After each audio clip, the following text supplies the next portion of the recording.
ओम नमो भगवते वासुदेवाय। ओम नमो ओम नमो भगवते भगवते वासुदेवाय। वासुदेवाय। ओम नमो भगवते वासुदेवाय। ओम नमो ओम ओम नमो नमो भगवते भगवते वासुदेवाय। वासुदेवाय। वासुदेवाय। ओम नमो भगवते वासुदेवाय। ओम नमो ओम नमो भगवते भगवते वासुदेवाय।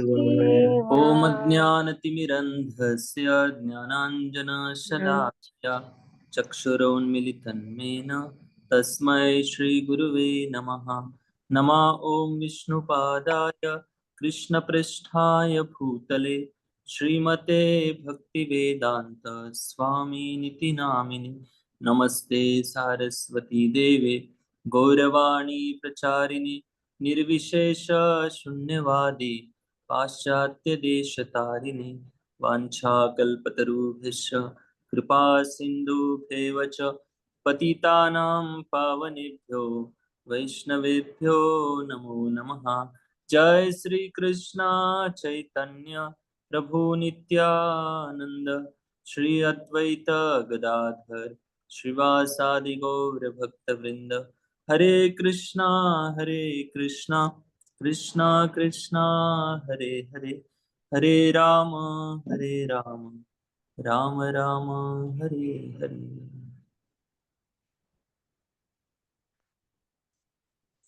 ओके, हरे कृष्णा। सभी भक्तों का स्वागत है आज के श्रीमद् भागवतम ऑनलाइन श्रीमद् भागवतम क्लास में। हम चर्चा कर रहे हैं श्रीमद् भागवतम के प्रथम स्कंद के चौथे अध्याय, जिसका शीर्षक है नारद जी का प्राकट्य।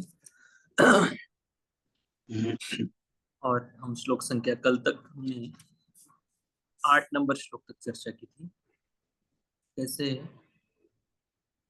पार्श्वभूमि यह है, कल हमने चर्चा ये किया था कि सूत गोस्वामी जब बताते हैं शौनक आदि ऋषियों को, ये नैमिषारण्य की कथा हो रही है। शौनक ऋषि पूछते हैं कि भाई आपने तो भागवतम की महिमा बता दी, और भागवतम साक्षात ब्रह्म संहिता में साक्षात भगवान के समान भागवतम है, और इस भागवतम की परंपरा भी बता दी आपने। लेकिन परंपरा में अगर देखा जाए तो आपका नाम ही नहीं आता है। व्यासदेव जी ने सुखदेव गोस्वामी को सुनाया, फिर सुखदेव गोस्वामी ने राजा परीक्षित महाराज को सुनाया, फिर आपने भागवतम किन से सुना, ये प्रश्न पूछते हैं। फिर तब जाकर सुत गोस्वामी बताते कि मेरे जो गुरु है सुखदेव गोस्वामी, हाँ, उनके मुख से मैंने भागवतम सुना था। कहाँ पर? जब राजा परीक्षित महाराज गंगा के किनारे आए थे सब कुछ छोड़कर, उस समय उस सभा में मैं भी था, और मुझे उन्होंने आशीर्वाद भी दिया था कि आगे जाकर आप इस भागवतम का प्रचार करो, कथा करो। इसलिए मैं मेरे गुरु के आशीर्वाद से यहाँ पर भागवत सुनाने के लिए आपके सामने प्रस्तुत हुआ हूँ। तो ये जब बताते हैं तो शौनक ऋषि बहुत खुश हो जाते हैं। वो सोचते हैं कि हम कितने भाग्यशाली हैं कि हम इतने अधिकृत परंपरा से, जिन्होंने शिक्षा प्राप्त की है, ऐसे महान भक्तों से हमें भागवतम सुनने का मौका मिल रहा है। तो यहाँ पर पहला तीसरा अध्याय खत्म हो जाता है, फिर चौथा अध्याय जब शुरू होता है, तब शुरू के कुछ श्लोकों में और फिर से वो भागवतम के इतिहास के बारे में पूछते हैं कि भागवतम कहाँ सुनाया गया, किस कारण से सुनाया गया, ऐसे 2-3 प्रश्न पूछते हैं। तब वो बताते कि भागवतम जो राजा परीक्षित महाराज और सुखदेव गोस्वामी, इन दोनों के बीच में जो भागवतम का डिस्कशन हुआ, चर्चा हुई, वो कहाँ पर हुई, ये बताते हैं। फिर शौनक मुनि के ऋषि जो और प्रश्न पूछते हैं, अभी प्रश्नों की श्रृंखला चौथे अध्याय में बैक टू बैक चल रही है। कैसे? शुरुआत में पूछते हैं कि आपके जो गुरु है सुखदेव गोस्वामी, जिसकी हमने कल और परसों 2 दिन क्लास में चर्चा की है, कि आपके जो गुरु है सुखदेव गोस्वामी, बाहरी रूप से वो तो एक मंद बुद्धि व्यक्ति के समान दिखाई दे रहे थे। मतलब पूरी तरह से पागल व्यक्ति के समान दिखाई दे रहे थे। फिर ऐसे व्यक्ति को हस्तिनापुर के जो नागरिक थे, उन्होंने कैसे पहचाना कि ये बहुत महान ऋषि है, इनसे हमें भागवतम सुनना चाहिए। और राजा परीक्षित महाराज ने कैसे इनको आदर बुद्धि से इनसे भागवतम सुनने के लिए तैयार हुए, क्या कारण था, कैसे पहचाना। ये सब प्रश्न पूछते, फिर उनके क्वालिटी का वर्णन करते हैं। सुखदेव गोस्वामी कैसे एक महान भक्त थे, कैसे एकांतवास रहते थे, और उनकी मति निर्विकल्प थी, और ब्रह्म में पूरी तरह से वो स्थिर थे। उनकी मति में हमेशा वो समाधि अवस्था में रहते थे। मतलब बाहरी रूप से उनको कौन कौन स्त्री है, कौन पुरुष है, कौन पेड़ है, कौन वृक्ष है, कौन गाय है, बैल है, इस बाहरी रूप से किसी के शरीर को देखकर उस उनको कोई प्रभावित, मतलब कुछ प्रभाव होता ही नहीं था उनको। वो बाहरी रूप से आत्मा के ऊपर पंच महाभूत का कवर है, इस प्रकार से वो देखते थे। तो ऐसी उनकी निर्विकल्प बुद्धि थी, किसी के अंदर दोष दर्शन नहीं था। और बाहरी रूप से वो ऐसे विचरण करते थे, किसी भी गांव में जाते थे, कहीं पर भी रहते थे, और जो मिल जाता था वो भिक्षा के रूप में मांग लेते थे, और ऐसे जीवन गुजारते थे। लेकिन उनकी जो मति है, उनकी जो बुद्धि है, उनकी जो स्मरण शक्ति है, उनकी जो अभिनिवेश है, वो हमेशा भगवान के चिंतन में लगा रहता था, लेकिन बाहरी रूप से पागल जैसे दिखाई दे रहे थे। फिर ऐसे व्यक्ति से भागवतम कैसे सुना? तो राजा परीक्षित महाराज तो कोई साधारण व्यक्ति नहीं थे, वो भी तो बहुत बड़े व्यक्ति थे, राजा थे। तो राजा को अगर भागवतम सुनना है तो उनके बराबरी का कोई कोई तो ऐसे पंडित व्यक्ति चाहिए जिसके बाहरी रूप से भी कोई चिन्ह दिखाई देते होंगे, जिसने तिलक लगाया है, अच्छे से वस्त्र पहने हैं, और कथाकार के रूप में दिखाई देता है कि भाई ये व्यक्ति कथा कर सकता है। लेकिन ऐसे कोई लक्षण उनके अंदर दिखाई नहीं दे रहे थे, और इतने विरक्त थे सुखदेव गोस्वामी। 8 नंबर श्लोक में हमने देखा कि किसी गृहस्थ के घर वो जाते थे, कितना समय रुकते थे, कोई बता सकता है? 15 से 20 मिनट। हाँ, किससे तुलना की गई, कौन से शब्द से तुलना की गई है?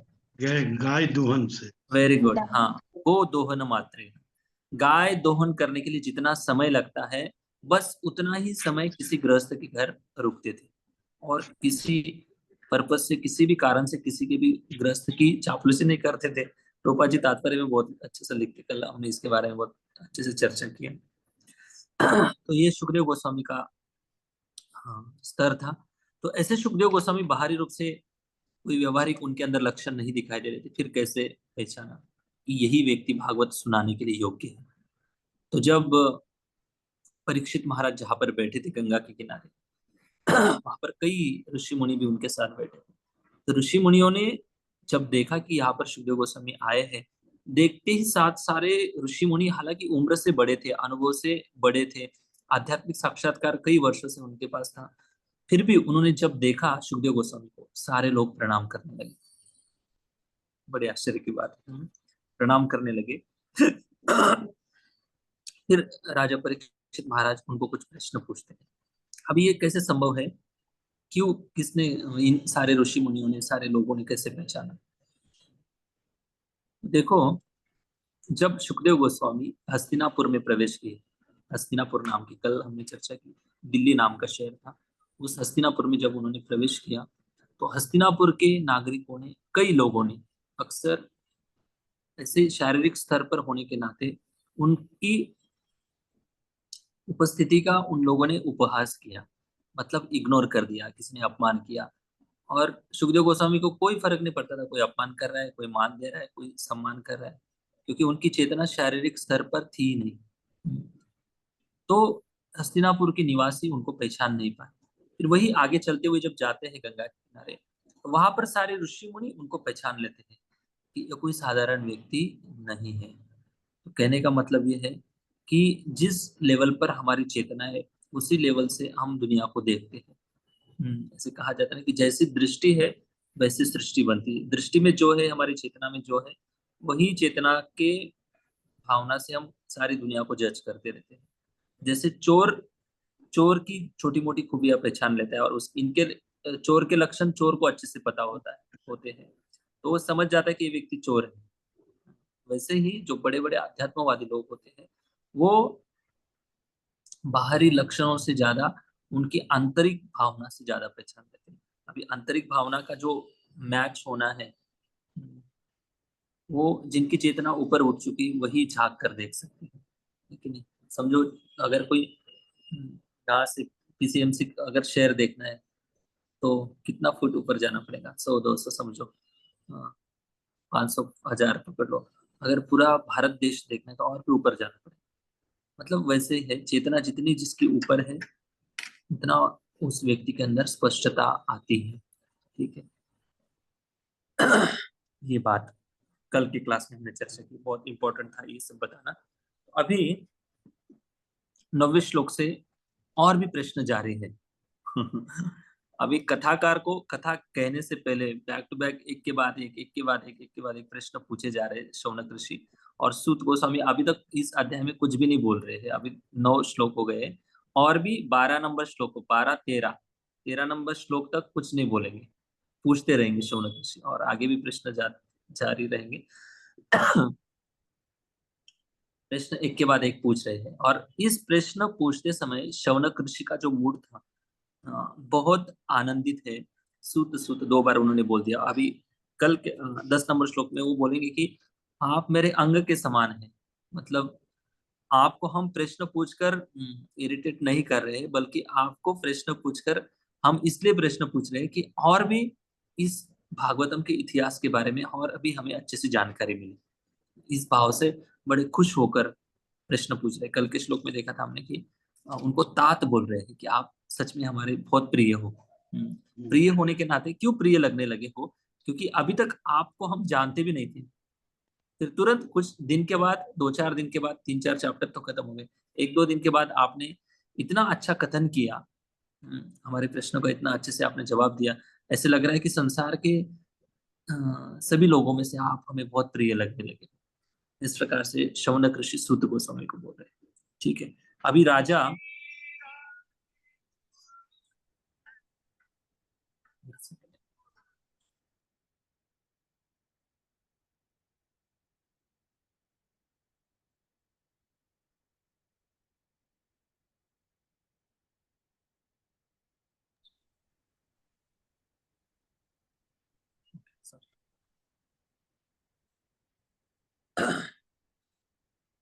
तो अभी तक उन्होंने सुखदेव गोस्वामी के बारे में 4-5 श्लोकों में प्रश्न पूछे। 4, 5, 6, 7, 8 नंबर तक सुखदेव गोस्वामी के बारे में प्रश्न पूछे। अभी राजा परीक्षित के बारे में प्रश्न पूछने जा रहे हैं शौनक ऋषि। 8, 9, 10, 11 और 12 इन 4 श्लोकों में राजा परीक्षित महाराज के बारे में प्रश्न पूछेंगे शौनक ऋषि। 9 नंबर श्लोक। ओके, रिपीट करिए। अभिमन्यु सुतम सूत अभिमन्यु अभिमन्युं सुतं सुतं सूत राहुर्भागवतोत्तमम् राहुर्भागवतो भागवतोत्तमम् तस्य जन्म महाश्चर्यम् तस्य तस्य जन्म महाश्चर्यम् जन्महाश्रय कर्माणि च गृणीहिना। कर्माणि ओके, थैंक यू। कहा जाता है कि महाराज परीक्षित उच्च कोटि के भगवत भक्त थे और उनके जन्म तथा कर्म अत्यंत आश्चर्यजनक थे। कृपया उनके विषय में हमें बताएं। तो याद रखना है, भागवतम में जो डिस्कशन चल रहा है, अभी राजा परीक्षित महाराज और सुखदेव गोस्वामी इन दोनों के बीच का डिस्कशन आगे जब हम चर्चा करते जाएंगे तब समझ में आएगा। लेकिन अभी ये नैमिषारण्य के ऋषियों के बीच और सूत गोस्वामी इन दोनों के बीच का चर्चा चल रही है। अभी भागवतम की आगे कथा पढ़ेंगे तब समझ में आएंगे सारी बातें। तो अभी शौनक ऋषि सारे 88,000 ऋषियों का प्रतिनिधित्व करके प्रश्न पूछ रहे हैं। अभी तक उन्होंने सुखदेव गोस्वामी के बारे में पूछा, वक्ता के बारे में, अभी श्रोता के बारे में पूछा। अभी ये प्रश्न मैंने कल 7 नंबर श्लोक में एक प्रश्न उपस्थित हुआ था, किसी को याद है क्या क्या प्रश्न हुआ था? मैंने कल भी बोला था कि इसका उत्तर 9 नंबर श्लोक में दिया जाएगा। याद है किसी को? सब लोग ध्यान से सुन रहे थे? प्रभु जी, राजा परीक्षित का सुखदेव गोस्वामी से कैसे भेंट हुई? हाँ, ये तो भेंट हुई। और थोड़ा सा इसके बारे में चिंतन करें। क्या एग्जैक्ट प्रश्न क्या हुआ था उस समय निर्माण हुआ था? इस प्रश्न के कारण उनको राजा परीक्षित महाराज के बारे में पूछना पड़ा। और क्या? प्रभु जी, ये था कि वो परीक्षित महाराज, वो सुखदेव गोस्वामी जो बाहर से जड़ और गूंगे दिख रहे थे, फिर उनको किस तरीके से भागवत के लिए चयन किया गया, हाँ, और फिर उनकी कैसे परीक्षित महाराज से भेंट हुई? हाँ, वो तो होगा। प्रभूजी, सुखदेवजी महाराज 7 दिवसपर्यंत एकाच ठिकाणी बसून कसे निरूपण करू शकले बुवा? Very good. हाँ, ये भी था। ये तो कल हमने डिस्कशन किया, उसके आप हाईलाइट करके पॉइंट बता रहे हैं, अच्छी बात है। 7 नंबर श्लोक दिखाइए स्क्रीन से माता जी, स्क्रॉल। Thank you.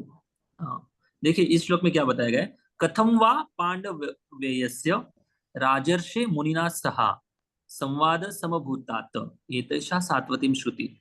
ये श्लोक शौनक ऋषि बता रहे हैं कि कथम वा पांडवेयस्य, पांडवों के वंश के जो राजा परीक्षित महाराज है, वो तो राजर्षि थे, बड़े राजा थे, और मुनि सह संवाद, राजर्षि मुनिना सह संवाद, इस शब्दों को लेकर एक प्रश्न उपस्थित होता है कि राजा, कल मैंने राजा प्रतापरुद्र और श्री चैतन्य महाप्रभु का उदाहरण देकर इस क्वेश्चन को बताया था कि मुनि और राजा ये दोनों कभी एक साथ नहीं आते और इतने दिन तक तो कभी नहीं आते। 7 दिन तक दोनों कैसे एक साथ आ गए। श्री चैतन्य महाप्रभु का मैंने उदाहरण दिया था कि महाप्रभु की विरक्त सन्यासी थे और राजा प्रतापरुद्र एक गृहस्थ राजा थे। तो महाप्रभु को जब पता चला था कि राजा प्रतापरुद्र मिलने आ रहे, तो महाप्रभु ने मना कर दिया कि मैं राजा को नहीं मिलता। अभी क्यों मिलता नहीं हूँ इसका रीजन मैंने बताया था कल, क्योंकि वो राजा है इसलिए मैं नहीं मिलता हूँ अगर वो भगवान का दास बन जाता है तो मैं मिलूंगा। तो राजा और मुनि इन दोनों के बीच में संवाद हुआ। अक्सर मुनि लोग तो विरक्त रहते हैं, जो सुखदेव गोस्वामी एक जगह पर 20 मिनट तक नहीं रुकते थे किसी के घर पे। ऐसे राजा अक्सर विषयी होते, क्योंकि अनेक पत्नियां होती, उनको अनेक कारोबार चलाना है, पैसा, राजनीति, ये सब करना पड़ता है उनको। तो ऐसे व्यक्तियों को जो विषयों में आसक्त होते हैं राजा, अक्सर ऐसे व्यक्तियों को जो विरक्त मुनि है वो क्यों मिलेंगे और इतने 7 दिन तक क्यों उनके संगति में रहेंगे। ये प्रश्न के कारण 9वें श्लोक में थोड़ा सा एक्सप्रेशन आ जाएगा। दिखाइए 9वां श्लोक।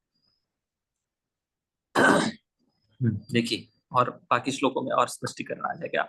अभिमन्यु सुतम सूत, ये कह रहे हैं कि अभी तक, मतलब सुखदेव गोस्वामी के बारे में तो सुन लिया, लेकिन राजा परीक्षित महाराज को इसलिए सुखदेव गोस्वामी मिले क्योंकि परीक्षित महाराज कोई साधारण राजा नहीं थे। हाँ, परीक्षित महाराज एक साधारण राजा नहीं थे। क्यों? क्योंकि देखिए उनके भी इतने अच्छे क्वालिटी गुण हैं, उनके बारे में अभी आने वाले 4 श्लोकों में चर्चा होगी। क्यों सुखदेव गोस्वामी राजा परीक्षित महाराज को मिले? क्योंकि परीक्षित महाराज भी कोई केवल राजा नहीं थे, बल्कि भगवान के बहुत बड़े महान भक्त थे। ठीक है। अभिमन्यु सुतम सूत, हे सूत गोस्वामी हमें बताइए, जो अभिमन्यु के सुतम है, सुतम मतलब पुत्र, कौन है अभिमन्यु के सूत? राजा परीक्षित महाराज।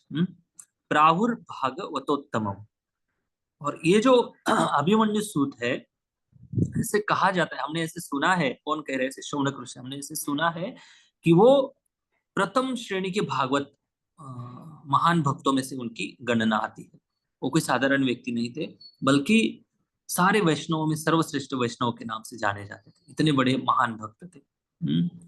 और उनका महानता, उनकी भक्ति की जो महानता है, उनकी जन्म से पता चलती है। वो जन्म का श्लोक उठाते हैं, तस्य जन्म महाश्चर्यम, जब उनका जन्म हुआ था या जन्म के पहले, एक प्रसंग से समझ में आता है कि कितने महान भक्त हैं, जिनकी रक्षा स्वयं भगवान श्री कृष्ण ने उनकी माता के गर्भ में जाकर की थी। किसी को याद है ये प्रसंग? बता सकते हैं? हाँ, मुझे याद है। बताइए प्रभु जी। हाँ, तो गर्भ में थे, तो उन पर ब्रह्मास्त्र का जो ये हुआ था, आक्रमण हुआ था। किसने छोड़ा था ब्रह्मास्त्र, बताइए? तो अश्वत्थामा ने। Very good. हाँ, तो उसने, भगवान ने उसमें गर्भ में खुद पदार्पण कर उसकी रक्षा की। तो इतने वो महान विभूति जिसकी स्वयं भगवान कृष्ण ने रक्षा की हो, तो उसके बारे में क्या कहना। और तो पारंपरिक परंपरा थी, और अभिमन्यु जैसे महान भक्त के पुत्र थे, तो इस तरह से उनकी महानता के बारे में। Very good, thank you. इसलिए महाश्चर्यम, इसलिए उनके जन्म के पहले उन्होंने स्वयं भगवान श्री कृष्ण ने उत्तरा के गर्भ में राजा परीक्षित महाराज की रक्षा की, जो राजा परीक्षित महाराज की माँ थी। इसलिए महाश्चर्यम, बहुत बड़ा आश्चर्य है, अत्यंत आश्चर्यकारक है। हाँ, इतना ही नहीं, बल्कि कर्माणी, उनके जो कर्म है उनका जन्म और कर्म, ये भी महाश्चर्य है। महाश्चर्य दो शब्द बीच में है, उनका जन्म की बात आ रही है और कर्म की बात आ रही है। ये भी दोनों बहुत महाश्चर्य है। ऐसे आदर्श राजा थे राजा परीक्षित महाराज। इसका वर्णन अभी हम आगे के अध्यायों में करेंगे। इतने महाराज राजा परीक्षित इतने महान भक्त थे कि उनके राज्य में जितना हो सके उतना पूरा प्रयास करते थे कि सारे लोग भगवान की भक्ति करते थे, भगवान के नाम का जप करते थे, भोग लगाए बिना खाते नहीं थे। ये सब भक्ति की सारी चीजें उनके राज्य में होती थी। ऐसे महान राजा थे और खुद भी भक्ति का पालन करते थे। इसलिए हमें कृपया बताइए कि उस राजा, इतने महान राजा थे जिनको सुखदेव गोस्वामी ने स्वयं उधर 7 दिन रुककर उनके लिए भागवत की कथा की। इसलिए ऐसे भागवत उत्तम जो राजा है उनके बारे में हमें सुनना है, उनके बारे में हमें बताइए। तो ये शौनक ऋषि सूत गोस्वामी को प्रश्न पूछ रहे हैं।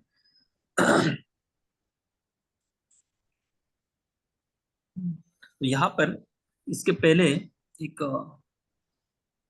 शौनक ऋषि ने एक प्रश्न भी पूछा था कि हमें केवल भगवान की कथा मत बताइए।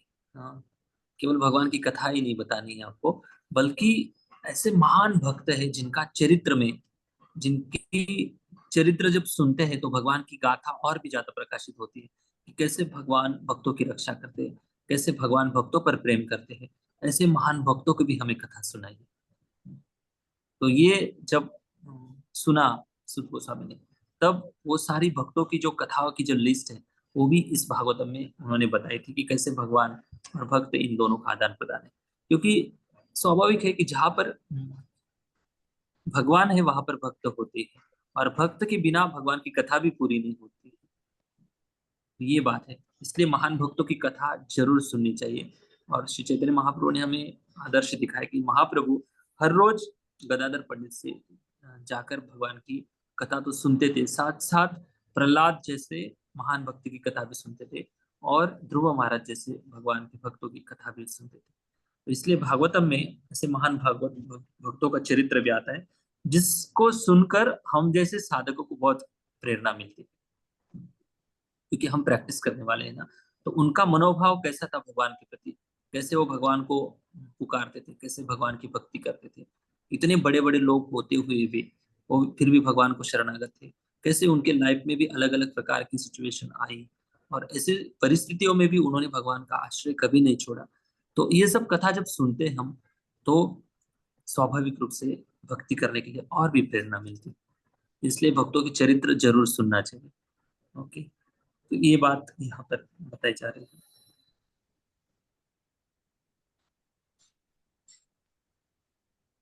यस, तात्पर्य पढ़िए प्रभु जी। यस, तात्पर्य।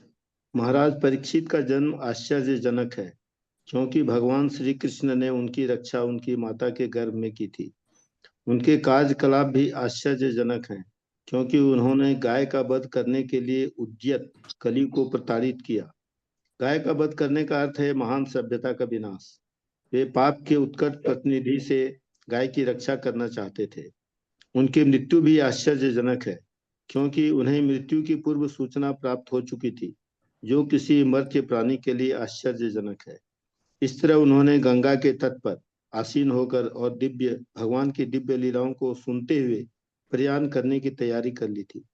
जब तक वे भागवत का श्रवण करते रहे, उन्होंने न तो भोजन किया, न जल ग्रहण किया, न ही वे एक क्षण सोए। अतः उनकी सारी बातें आश्चर्यजनक हैं और उनके कार्यकलाप ध्यान से सुनने योग्य हैं। यहाँ पर उनके विषय में विस्तार से सुनने की इच्छा की गई है। हरे कृष्ण। ओके, थैंक यू प्रभु जी, बहुत सुंदर तात्पर्य दिखाई प्रभुपाद जी बताते हैं। तात्पर्य दिखाई तो शुरुआत से। महाराज परीक्षित, जो उनका जन्म आश्चर्यजनक है, लेकिन उनके कर्म भी उतने ही दिव्य हैं। उनके कार्यकलाप भी आश्चर्यजनक है, क्योंकि उनके राज्य में प्रभुपाद जी गाय का उदाहरण दे रहे हैं यहाँ पर। उन्होंने गाय का वध करने के लिए उद्यत कली को प्रताड़ित किया, जो गाय का वध करा था। जब कली प्रवेश कर रहा था तो कली को भी उन्होंने बहिष्कृत कर दिया था। तो गाय का वध करने का अर्थ है मानव सभ्यता का विनाश करना। गाय जो होती है आजकल देख रहे, गाय की इतनी स्लॉटर हाउस में इतनी कत्ल हो रही है, काटा जा रहा है, तो इसका जो परिणाम है बहुत भयानक रूप से हो रहा है। अभी कलयुग जो है इतना बढ़ते जाएगा, दिन पर दिन भयानक बढ़ते जाएगा। क्यों? क्योंकि ऐसे निष्पाप जनों की जब हत्या होती है, विशेषतः गायों की, जो भगवान को बहुत प्रिय है, तो गाय की जब हत्या होती है तो गाय की चीख और पुकार से ये पृथ्वी माता इन पापियों को दंडित करने के लिए अलग अलग प्रकार की समस्याएं निर्माण करती है। अलग अलग प्रकार की, जैसे सुनामी आती है, भूकंप आते हैं, अभी प्लेन क्रैश हो गया, ऐसे बहुत सारी भयानक घटना आती है। इसके पीछे कुछ ना कुछ कार्मिक रिएक्शन होता है, पिछले जीवन का, पिछले कुछ जन्मों का रिएक्शन होता है। ऐसे ही किसी कौन से भी घटना ऐसे ही अचानक से नहीं होती, इसके पीछे कुछ ना कुछ निश्चित रूप से रीजन होते हैं। तो गाय की रक्षा होनी चाहिए, गाय की रक्षा, गाय का पालन करना चाहिए, ये सब बातें हैं रूपा जी बता रहे हैं। और परीक्षित महाराज के बारे में बता रहे कि उनकी मृत्यु भी आश्चर्यजनक है, क्योंकि उन्हें मृत्यु की पूर्व सूचना प्राप्त हो चुकी थी। ये सब कथा आगे जाकर आएंगी राजा परीक्षित महाराज की, कि कैसे वो जंगल में गए थे, और जंगल में जाते गए थे तो उनको पानी पीने की मतलब प्यास लगी थी, तो पानी के लिए इधर उधर ढूंढ रहे थे, उनको पानी नहीं मिला। तो जंगल में एक उनको कुटिया दिखती है, जो कुटिया शमीक ऋषि की थी। शमीक ऋषि उस समय समाधि अवस्था में बैठे थे उनकी कुटिया में, तो उन्होंने आवाज दी, पुकारा उनको कि मुझे पानी दो, मैं राजा परीक्षित हूँ। तब शमीक ऋषि पूरी तरह से समाधि में होने के कारण उनको बिल्कुल भारी सुनाई नहीं दे रहा था। तो राजा परीक्षित महाराज को थोड़ा सा क्रोध आ जाता है, और वो क्रोध के कारण एक मरा हुआ सर्प देखते हो, और उस मरे हुए सर्प को शमीक ऋषि के गले में डाल देते। तो उसके बाद उनका जो पुत्र था श्रृंगी, क्या नाम था? श्रृंगी नाम। श्रृंगी नाम, वेरी गुड। तो उस श्रृंगी ने शाप दे दिया राजा परीक्षित महाराज को कि आपने मेरे पिता का अपमान किया है, आप राजा हो, क्षत्रिय हो, और हम लोग ब्राह्मण हैं, ब्राह्मणों का इस प्रकार से अगर आप अपमान करते हो तो आप क्षत्रियों की गद्दी पर बैठने के लिए योग्य नहीं हो। तो ऐसे बोलते हैं और शाप देते कि आने वाले 7 दिन में तक्षक नाम का एक सर्प आएगा, और इस सर्प के दंश से आपकी मृत्यु हो जाएगी। तो जब ये सूचना राजा परीक्षित महाराज को मिलती है, तो राजा परीक्षित महाराज तुरंत सब कुछ राजपाट त्याग देते हैं। इसका वर्णन आगे के श्लोकों में आएगा, और त्याग कर गंगा के किनारे आ जाते हैं। तो उस शाप के बदले में चाहे तो वो ब्राह्मण पुत्र को प्रतिशाप भी दे सकते थे, दंडित भी कर सकते थे। इतने तेज और प्रतापी और महान भगवत भक्त भी थे, शक्ति भी बहुत थी उनके पास। हाँ, लेकिन उन्होंने कुछ भी ऐसा क्या बदला लेने की भावना से कुछ भी नहीं किया। तो इसलिए तिरस्कृता विप्रलब्धा क्षप्ता क्षिप्ता हतापि नास्य तत् प्रतिकुर्वन्ति। परीक्षित महाराज के बारे में श्लोक बताया जाता है कि अगर कोई राजा परीक्षित महाराज जैसे महान भक्त होते, उनका कोई तिरस्कार भी कर देता है, उनको मार भी देता है, कुछ भी करता है, तो भी वो सहन कर लेते हैं और आगे बढ़ जाते हैं। ये वैष्णव महान भगवत भक्तों के गुण होते हैं। लेकिन राजा परीक्षित महाराज जैसी जो तैयारी है मृत्यु को, उनको जैसे सूचना प्राप्त हुई कि मेरी मृत्यु होने वाली आने वाले 7 दिन में, अक्सर मृत्यु की और प्रतीक्षा में बैठे थे। और प्रतीक्षा करते करते, जैसे कोई व्यक्ति बस की प्रतीक्षा करता है, कोई फ्लाइट की प्रतीक्षा करता है, कोई ट्रेन की प्रतीक्षा करता है, वैसे ही वो प्रतीक्षा कर रहे थे कि चलो मृत्यु आने वाली है, तो मैं अभी मृत्यु की तैयारी करता हूँ। और क्या तैयारी की उन्होंने? श्रवण कीर्तन किया, भगवान की कथा श्रवण की। तो ये परीक्षित महाराज की गुण थे। अक्सर मृत्यु का नाम सुनते ही लोग डर जाते, क्योंकि सबसे भयानक जो दुख है इस संसार का वो है मृत्यु, और ये सत्य भी है। इस्कॉन के लोग नहीं डरते, शायद पता नहीं, बार बार मृत्यु सुन सुनकर उनको इतना यूज्ड टू हो गया है कि उनको आदत पड़ गई है। मृत्यु मतलब हाँ ठीक है, मृत्यु है। लेकिन जब कुछ लोग नए आते हैं ना भाई, आपके लेक्चर में कम से कम 5-10 बार तो आप मृत्यु बोल ही देते हो। जन्म मृत्यु जरा व्याधि, तो ऐसे नहीं बोलना चाहिए। ऐसे लोग, कुछ लोग बोल देते हैं, लेकिन वो रियलिटी, उसको तो बोलना ही चाहिए। जब तक वास्तविकता को स्वीकार नहीं करेंगे तब तक सीरियस भी नहीं होंगे। थोड़ी ना परमानेंट इधर संसार में रहना है। तो राजा परीक्षित महाराज के जीवन अगर देखेंगे ना तो पूरा भक्तिमय जीवन था उनका। और वो हमेशा जब राजपाट चलाते थे, राजपाट चलाते समय उन्होंने कभी ऐसा नहीं सोचा कि हमेशा के लिए मैं राजा रहने वाला हूं। वो सोचते थे कि ये सारा साम्राज्य और प्रॉपर्टी ऐश्वर्य सब कुछ नश्वर है और नश्वर है, लेकिन जब तक मैं हूं तब तक इस सुख सुविधा को मैं भगवान की सेवा में लगाऊंगा, ताकि ये सुख सुविधा जो प्राप्त हुई है देने वाले लोगों का भी कल्याण होगा, टैक्स के रूप में उनके पास आता था, साथ साथ मेरा आत्मा का भी कल्याण होगा और इस सुविधा के कारण लोगों को भक्ति करने के लिए प्रेरणा मिलेगी। ये राजा का भाव था। बड़े निरासक्त राजा थे। तो ऐसे महान राजा थे, इसलिए उनका जो जीवन है बड़ा आश्चर्यजनक है।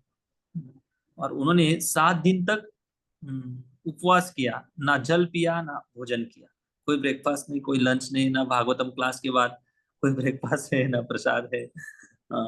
तो मैं सोच रहा था भाई राजा परीक्षित महाराज कितनी उनको भगवत प्राप्ति की लालसा थी, भगवत प्राप्ति की कितनी उनको तीव्रता थी। हम अगर अनाउंसमेंट कर देंगे टेम्पल हॉल में कि भाई अगले सैटरडे क्लास से किसी को प्रसाद नहीं मिलेगा, मैं सोचता हूँ कि 50-60% लोग तो गायब हो जाएंगे अगले आएंगे नहीं क्लास में। तो कहने का मतलब ये है कि उनकी चेतना में जो सुख का साधन था उनका भोजन नहीं था, पानी नहीं था। तो ऑलरेडी वो मुक्तात्मा थे, लेकिन राजा की भूमिका निभा रहे थे। मुक्तात्मा उनका आंतरिक चेतना का पोषण उनके श्रवण कीर्तन से होता था। तो ये ट्रांसफर जो होता है ना, जैसे शारीरिक पोषण की जो तीव्र भावनाएं आती है, समझो भूख लगी अगर भोजन नहीं मिला तो हम विचलित हो रहे हैं, प्यास लगी अगर पानी नहीं मिला तो हम विचलित होते हैं। इसका मतलब क्या है कि हमें शरीर को भी संभालना है, साथ साथ भक्ति भी करनी है। जिस दिन हमारी चेतना में भगवान की भक्ति उतर जाएगी, भगवान के चिंतन स्मरण उतर जाएगा, तो स्वाभाविक रूप से शरीर का वो व्यक्ति देहभान भूल जाता है। तो अभी तक जब तक हम साधना स्तर पर है तो हमें शरीर का भी बहुत अच्छे से ध्यान रखना है, ताकि अगर शरीर ही हमारा साधन है आगे पहुंचाने के लिए, शरीर अगर बिगड़ जाएंगे, राजा परीक्षित महाराज जैसा अगर हम ट्राई करेंगे, कोई ट्राई नहीं करेगा पहली बात तो, अगर कोई ट्राई कर भी लेता है तो ज्यादा दिन नहीं कर पाएगा। तो भक्ति में हमें जो वर्जनीय चीजें हैं उसके ऊपर फोकस करने से ज्यादा हमें भक्ति कैसे ज्यादा कर सकते हैं, भक्ति कैसे ज्यादा कर सकते हैं। जितनी एक होती है अनर्थ प्रवृत्ति, दूसरी होती है अर्थ प्रवृत्ति। अर्थ प्रवृत्ति मतलब भक्ति करना, और भक्ति के लिए जो वर्जनीय बातें हैं उनको कहते हैं अनर्थ प्रवृत्ति। हम अनर्थ प्रवृत्ति को प्रवृत्ति से दूर रहने के लिए दूर तो रहना है, लेकिन उनमें ज्यादा शक्ति नहीं लगानी है। ज्यादा शक्ति भक्ति करने में लगानी, ज्यादा शक्ति माला जप करने में, भागवतम सुनने में लगानी, शास्त्र समझने में लगानी है, श्रवण कीर्तन में लगानी। अगर हम ऐसे ज्यादा शक्ति इधर लगाते तो हमारी आध्यात्मिक उन्नति जैसे होती है ना, तो जो व्यक्ति जितना उन्नत है उस उन्नत अवस्था के कारण उसके लक्षण वैसे दिखाई देंगे। समझो अगर किसी पेड़ की आयु है 4 महीने, समझो किसी फसल को अगर हम जमीन में बोते हैं, समझो गेहूं को लगाया हमने जमीन में, या किसी भी फ्रूट्स के पेड़ ले लो, आम का पेड़ है, समझो आम के पेड़ को 2 साल में फ्रूट्स आते हैं, आम लगेंगे, मैंगो लगेंगे, तो उसको 2 साल में ही आम लगने वाले हैं। तो फिर 1 साल में अगर हम अपेक्षा करते कि उसको आम लग जाए, तो आम नहीं लगेंगे, क्या लगेंगे? फूल लगेंगे, पत्ते अच्छे हरा भरा हो जाएगा पेड़। तो हमें ज्यादा ध्यान देना है कि हमारे वृक्ष को, हमारे भक्ति रूपी वृक्ष को पोषण करें। पोषण कैसे करना है? श्रवण कीर्तन से। जितना ज्यादा श्रवण कीर्तन करेंगे उतना वो वृक्ष फूलेगा, फलेगा, उसकी जड़ें अंदर जाएंगी, तब जाकर उसको फल भी सही समय पे लगेंगे। तो ये बात है, राजा परीक्षित महाराज इतने महान उन्नत भक्त थे। नेक्स्ट श्लोक।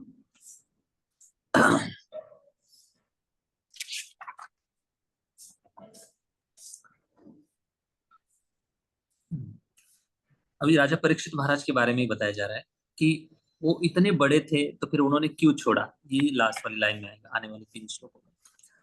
सम्राट कस्य वा सम्राट हेतो पाण्डुनां मानवर्धनम् हेतु पाण्डुनां प्रायोपविष्ट गंगायां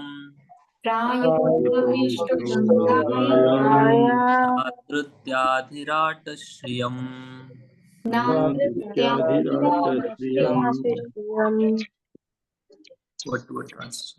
ओके। वे एक महान सम्राट थे और उनके पास उपार्जित राज्य के सारे ऐश्वर्य थे।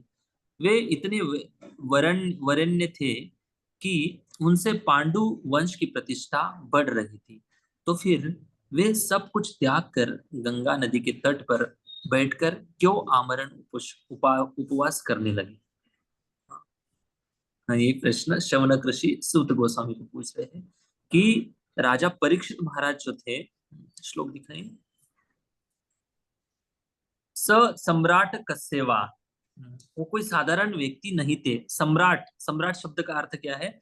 सम्राट मतलब कोई एक देश के राजा नहीं थे राजा परीक्षित महाराज। सम्राट मतलब पूरे पृथ्वी पर जितने भी राज्य चलाने वाले राजा थे, उन सबके राजा थे वो सारे राजा उनको उनके कंट्रोल में थे।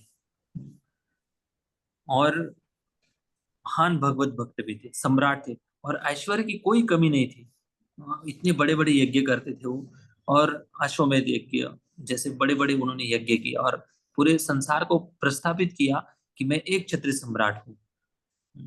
एक क्षत्रिय सम्राट का अर्थ है कि सारे राजा एक राजा के कंट्रोल में रहते। सारे पृथ्वी के जितने भी राजा हैं वो सारे राजा टैक्स देते थे राजा परीक्षित महाराज को। सोचिए ये कितनी पावर लगती होंगी। सोचिए आप, आज अमेरिका इतना बड़ा देश है, एक छोटा सा देश किसी दूसरे देश की सुनता नहीं है। पाकिस्तान इंडिया की सुन रहा है? नहीं सुन रहा है। कोरिया, नॉर्थ कोरिया कौन सा कंट्री है वो, चाइना देखो कितना पावरफुल है, अमेरिका की सुन नहीं रहा है, रशिया यूक्रेन की नहीं सुन रहा है। छोटे छोटे देश है फिर भी अपनी शक्ति दिखाने का प्रयास करते हैं। तो सोचिए, हमें तो लगता है ऐसे बातों बातों में अब हम बोल रहे हैं, हमें लगता होगा कि भाई होंगे राजा और परीक्षित महाराज इतने बड़े, कितने बड़े होंगे, इतने होंगे वैसे होंगे।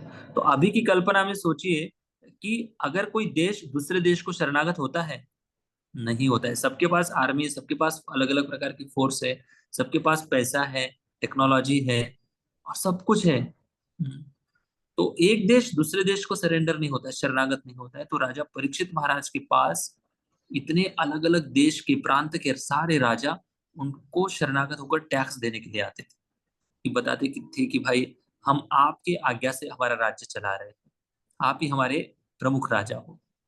तो इस प्रकार से उनकी सम्राट पद की यहाँ पर गुणगान किया जा रहा है। इतने बड़े सम्राट थे राजा परीक्षित महाराज, और सम्राट थे। और सम्राट कैसे थे? पांडुनाम मानवर्धनः, जो उनके पांडु महाराज 5 पांडव उनके कौन हो गए, कोई बता सकता है? पांडु महाराज नहीं, पांडव 5 जो पांडव थे, युधिष्ठिर महाराज, भीम, अर्जुन, नकुल, सहदेव, ये कौन लगते होंगे राजा परीक्षित महाराज के? रिश्ता क्या है इनका, कोई बता सकता है? दादाजी। दादा हो। Very good. हाँ, पितामह। हाँ, तो उनकी जो दादाजी थे, तो उन्होंने अपनी प्रतिभा, शक्ति और अपने बलबूते पर पूरे विश्व पर उन्होंने राज्य प्रस्थापित किया था अक्सर, युधिष्ठिर महाराज ने। उसके बाद परीक्षित महाराज को राजा बनाया गया। राजा परीक्षित महाराज इतने मान वर्धन कर रहे थे, पहले से ही मान सम्मान था उनके कुल का पूरे सृष्टि में, लेकिन राजा परीक्षित महाराज शक्ति से, बल से, बुद्धि से, मैनेजमेंट, सब कुछ उनके पास अच्छे अच्छे कला और गुण थे, कौशल्य थे। इसके आधार पर उन्होंने अपने दादाओं का भी नाम और भी प्रकाशित किया, सब लोग उनको मानने लगे थे। लेकिन प्रायोपविष्ट गंगायाम, गंगा किनारे जाकर उन्होंने पूरा 7 दिन 7 रात तक उपवास क्यों किया? धीराट श्रियम, what ट्रांसलेशन लिखा है? प्रायोपविष्ट गंगायाम, गंगा के तट पे जाकर उन्होंने उपेक्षा की, क्यों की, किसकी उपेक्षा की? अनादृत्य, किसकी उपेक्षा की? अधिराट ऐश्वर्य की। श्रियम मीन्स ऐश्वर्य। इतना सारा ऐश्वर्य था उनके पास, इतने मतलब ये सारे ऐश्वर्य की उन्होंने उपेक्षा क्यों की? क्या उनके घर में झगड़े चलते थे, या कोई राजा उनके ऊपर आक्रमण कर देता था इसलिए वो अपनी शक्ति से कम पड़ रहे थे, इसलिए फ्रस्ट्रेट होकर वो सब कुछ छोड़कर चले गए राजा? अक्सर होता है ना, लोग छोड़ते क्यों है? पति पत्नी का बार बार झगड़ा होता है, बार बार झगड़ा होता है, फिर झगड़ा होने के कारण पति बोलता है कि मैं सब कुछ छोड़ के चला जाऊंगा, सब कुछ छोड़ के चला जाऊंगा। ऐसे तो नहीं हुआ। हाँ, तो ऐसा नहीं हुआ था। तो उनके जीवन में पहले से वो वैरागी थे, इतने वैरागी थे, इतने वैरागी थे कि उनको संसार में रहते हुए भी वो संसार के नहीं थे, इसलिए वो आसानी से छोड़ पाए। मतलब जब तक छोड़ने की प्रैक्टिस करता है ना व्यक्ति, छोटी छोटी चीजें, तब वो अंतिम जो शरीर छोड़ना होता है, शरीर के प्रति आसक्ति, धन के प्रति आसक्ति, बहुत ज्यादा आसक्ति होती है ऐश्वर्य के प्रति। यहाँ पर राजा परीक्षित महाराज के बारे में बताया जा रहा है कि वो इतना बड़ा, इतना साम्राज्य था उनका, इतनी बड़ी उनकी प्रतिभा थी, फिर भी उन्होंने बहुत आसानी से छोड़ दिया। कैसे संभव हुआ है, कैसे छोड़ा उन्होंने? क्योंकि लोग आजकल संसार में चमड़ी जाए पर दमड़ी ना जाए इतने धन के प्रति आसक्त होते हैं। और उनके पास कोई कमी थी फैसिलिटी की, सुविधा की? नहीं, सब कुछ था उनके पास। आजकल के राजा देखिए, नेता लोग जब तक मरते नहीं है, रिटायरमेंट होने की बात तो दूर की, मरते नहीं तब तक कुर्सी त्यागते नहीं है। बूढ़े हो जाते हैं फिर भी वो इलेक्शन लड़ते रहते हैं, कुर्सी के लिए लालायित रहते हैं, नहीं छोड़ना चाहते वो अपना पद। सोचिए, ऐसे राजा तब थे। इसलिए ऐसे महान भक्तों को राज व्यवस्था अगर कोई हाथ में दिया जाती है तो वो महान भक्त सबका कल्याण करते हैं। ऐसे राजा परीक्षित महाराज थे। तो उनके जीवन में उन्होंने एक आदर्श दिखाया कि एक राजा, आदर्श राजा कैसे होना चाहिए। तो ये बात थी। तो उन्होंने छोड़ा इसलिए नहीं था कि उनकी फैमिली में कुछ प्रॉब्लम थी, कुछ समस्या थी, या धन की कमी थी। सम्राट थे, फिर भी सब कुछ सुख सुविधा सब थे उनके पास, फिर भी उन्होंने, जैसे उनको पता चला कि मेरे आने वाले 7 दिन में मृत्यु होने वाली है, तो तुरंत वो मृत्यु की तैयारी करने के लिए चले गए। तो ये राजा परीक्षित महाराज की बात है। एक कहानी सुना देता हूँ, जोक सुना देता हूँ। एक बार एक पति पत्नी का झगड़ा हो गया, और झगड़ा होने के बाद फिर वो हस्बैंड बोले वाइफ को कि अभी मैं सब कुछ छोड़कर चला जा रहा हूँ, अभी मुझे नहीं रहना है घर में। तो वो निकल जाते घर से निकल जाते, घर से निकल जाते। फिर वो माता देखती कि इधर उधर गए होंगे, आ जाएंगे। तो थोड़ी देर राह देखती, वो नहीं आए, तो वो भागती हुई जाती है पुलिस स्टेशन में, कंप्लेन करने के लिए जाती है। वहां पे जाती है कि भागती हुई जाती है, और जब जाती है वहां पर एक व्यक्ति बैठे होते हैं, उनको कहती कि मेरी कंप्लेंट लिख लो। फिर वो बताते क्या हो गया? बोले कि मेरे पति घर छोड़कर चले गए, पता नहीं कहाँ गायब हो गए, इसलिए उनकी शिकायत में दर्ज कराने के लिए यहाँ पर आए। तब वो वहां का जो कर्मचारी अधिकारी था वो बताता है कि ये माता जी, ये पुलिस स्टेशन नहीं है, ये पोस्ट ऑफिस है वो फिर वो माता बताती कि अच्छा, मैं खुशी के मारे वो बताती कि मेरे पति घर छोड़कर चले गए, और मैं खुशी के मारे इतनी भागती हुई आई कि मुझे पता ही नहीं चला कि ये पुलिस स्टेशन है या पोस्ट ऑफिस है चलो, हरे कृष्णा। कुछ समझ पाए? नहीं समझा? तो राजा परीक्षित महाराज की इतने दिव्य गुण थे।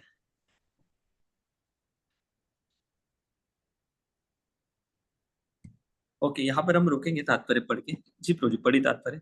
जी। महाराज परीक्षित समस्त समुद्रों एवं महासागरों समेत पूरे संसार के चक्रवर्ती सम्राट थे। उन्हें इस राज्य को प्राप्त करने के लिए कोई प्रयास नहीं करना पड़ा था। उन्हें वह अपने पितामह महाराज युधिष्ठिर तथा उनके भाइयों से उत्तराधिकार में मिला था। वेट इसके वेट साथ हम रुके। हाँ, उनको जो राज्य मिला था ना, ऐसा नहीं था कि राजा परीक्षित महाराज राजा थे, छोटे राजा थे, उसके बाद उन्होंने सारे राजाओं से फाइट, युद्ध कर करके राज्य जीत कर उन्होंने अपना साम्राज्य बढ़ाया था। ऐसा बिल्कुल नहीं था। वो इतने पुण्यवान थे कि जन्म से ही उनको सब कुछ राजपद मिला था, जो एक क्षत्रिय सम्राट का राजपद होता है उनको जन्म से ही मिला था। इतने उनके पूर्व जीवन के पुण्य थे या उनकी उतनी पूर्व जीवन की भक्ति थी, इसके आधार पर मिला था। तो देखिए इस संसार में अगर हम सोचेंगे कि हमें अंबानी जैसा परिवार चाहिए जिसमें बहुत सुख सुविधाएं, बहुत पैसा है, तो ये कब संभव होगा? कितने कितने हम डिग्री कमाएंगे, कितना पैकेज कमाएंगे, कितना कुछ करेंगे? क्या एक जीवन में बन सकते हैं? नहीं बन सकते। तो सबसे आसान तरीका क्या है?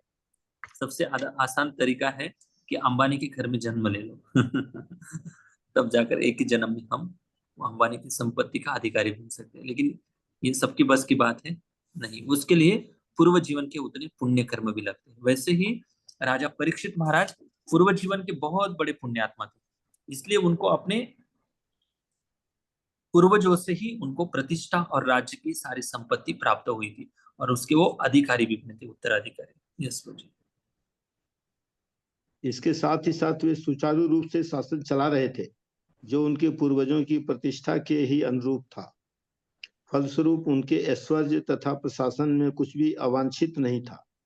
तो फिर वे क्यों सारा राजपाट त्याग कर गंगा के तट पर आमरण उपवास करने लगे? यह आश्चर्यजनक है।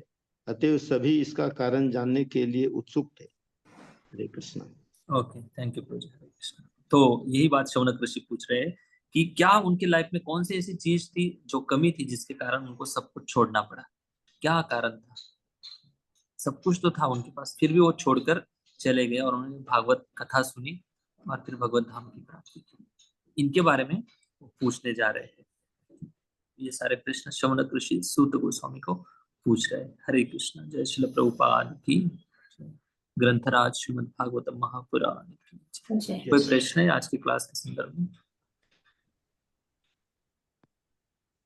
हरे कृष्ण।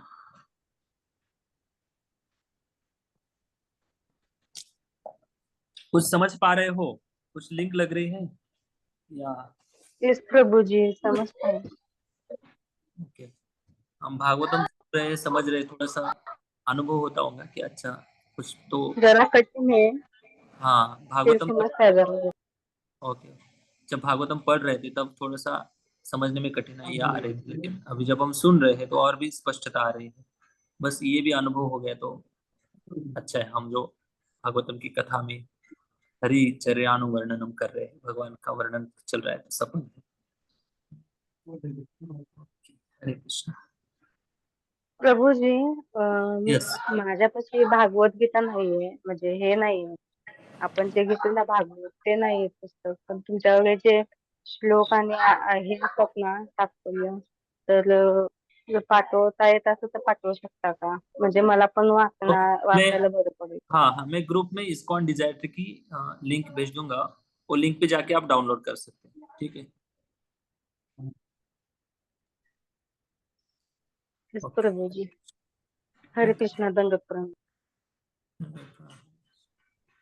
जय श्रील प्रभुपाद की जय। जय जय महापुराण की जय। जय